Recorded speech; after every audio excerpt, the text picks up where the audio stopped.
சிவாய நம. இப்போ நம்ம திருவாசகத்தில் 5வது பகுதியான திருச்சதகத்தினுடைய 7வது பகுதியான காருண்யத்து இரங்கலில் இருக்கும். அதில் 8 பாடல்கள் பார்த்துருக்கோம். இப்போ சுவாமியினுடைய கருணாமூர்த்தியான ரூபம் நம்மளை எப்படி வாழ வைக்கிறது அப்படின்றத பார்த்துட்டு வரோம். இதில் 9வது பாடல் இப்போ பார்க்கலாம்.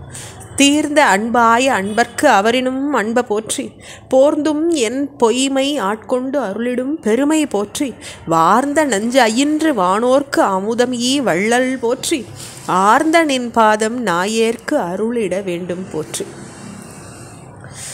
அப்போ எப்படி உன் அன்பர்கள் மேலே நீ அன்பு வச்சுருக்க மாதிரியே உன் அன்பர்கள் உன் மேலே பேரன்பு வச்சுருக்கா. நீயோ அவ மேலே அதை விட தான் அதிகமாக அன்பு வச்சுருக்கேன்றது தெரியுது. என்னுடைய ஜீவபோதமான பொய்மையை அழித்து சிவபோதமான மெய்மையை கொடுத்து அதை கொடுத்த பெருமை உனக்கு தான். பார்க்கடல் கடைஞ்ச போது பெருகி வந்த விஷத்தை நீ அருந்தவும் தேவர்களுக்கு அமிர்தம் கொடுக்கவும் செஞ்ச பெருங்கொடையாளனே, அப்படிப்பட்டவன் உன்னை விட வசதியான ஒரு பண்பாளன் இருக்க முடியுமா? உன்னுடைய அகண்டாகார ஸ்வரூபத்தில் என்னை ஏற்று அருண்டுக்கணும். நான் வேண்டி கேட்டுக்கிறேன், உன்னை நான் வணங்குறேன்னு சுவாமிக்கிட்ட கேட்குறார். அப்படி சுவாமிக்கு பேர் தான் தியாகராஜர். சுவாமியை விட தியாகச்சம்மல் யாருமே இருக்க முடியாது. அடுத்த பாடல். போற்றிய புவனம் நீர் தீக்கால் ஓடு வானம் ஆனாய், போற்றி எல் உயிர்க்கும் தோற்றமாகி நீ தோற்றம் இல்லாய், போற்றி எல்லா உயிர்க்கும் ஈராய் ஈர் எண்ணம் ஆனாய், போற்றி ஐம்புலங்கள் நின்னை புணர்ச்சிலா புணர்க்கையானே. இப்போ இறைவா, ஐம்பூதங்கள் உன்கிட்டேருந்து தான் தோன்றி வந்திருக்கு இந்த உலகத்துக்கு.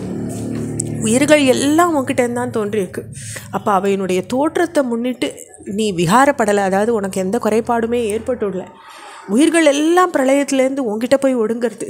ஆனால் பூர்ணனான நீ எதுலேயும் போய் ஒடுங்கிறது இல்லை. ஐம்பொறிகள் உன்னை அணுக முடியாது. ஆனால் ஐம்பொறிகளுக்கும் உள்ள இயல்புகள் உங்ககிட்டேருந்து தான் வெளியில் வருது.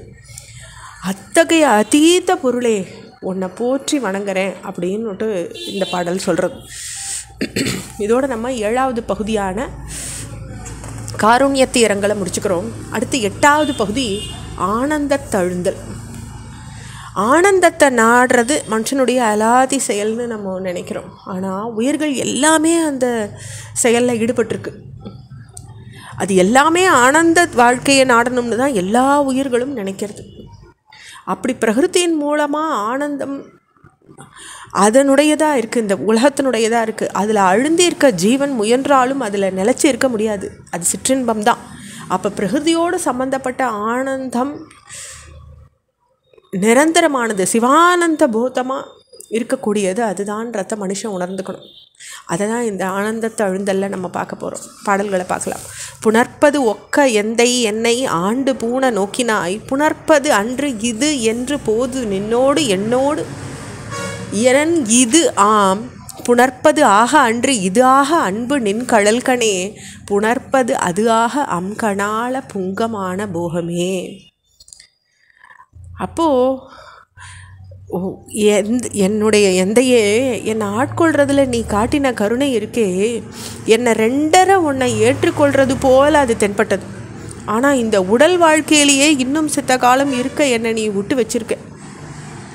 அப்படி விட்டு வச்சிருக்கும் பொழுது நானே உன் மேலே வைச்சுள்ள பேரன்பால் உடல் வாழ்க்கையை உள்ளத்தில் வாங்கிக்காத சிவானந்த போதத்தில் நான் தெளிச்சிருக்க போகிறேன்.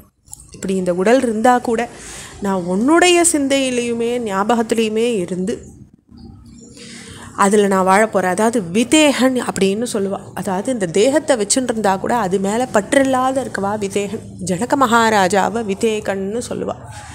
அதை தான் அந்த ஒரு ஒழுக்கத்தை தான் இந்த பாடல் நம்மளுக்கு சொல்லித்தருது. அடுத்த பாடல். போகம் வேண்டி வேண்டிலேன் புறந்தரன் ஆதி இன்பமும் ஏக நின்கடல் இணை அலாது இலேன் என் எம்பிரான் ஆகம் விண்டு கம்பம் வந்து குஞ்சி அஞ்சலி கணே ஆக என் கை கண்கள் தாரை ஆறு ஆது ஆக ஐயனே. அப்போ ஏகனே, எம்பிரானே, ஐயனேன்னு பல வார்த்தைகள் இந்த பாடல்லையே வருது. அப்படி இருக்கக்கூடியவனே, சுகபோகத்தின் பொருட்டு இந்திரலோகம் முதலிய போக பூமிகளை நான் உங்ககிட்ட கேட்கல. உன்னுடைய திருவடி அல்லாத வேறு பற்று கொடுன்றது எனக்கு ஆசையே இல்லை. உடல் நெகிழ்ந்து நடுங்கி கொண்டிருக்கும் பொழுது கையை தலை மேலே வச்சுட்டு உன்னை வணங்குறேன். கண்ணீர் ஆறா பெருகி கொண்டிருக்கு. அந்த மகாபாவத்தோடு நான் உன்னை கேட்குறது ஒன்றை அடையிறதுன்ற ஒரே விஷயம்தான் ஐயனே அப்படின்னுட்டு முடிக்கிறார். தொடர்ச்சி அடுத்த பகுதியில் பார்க்கலாம். ஓம் நம சிவாய்.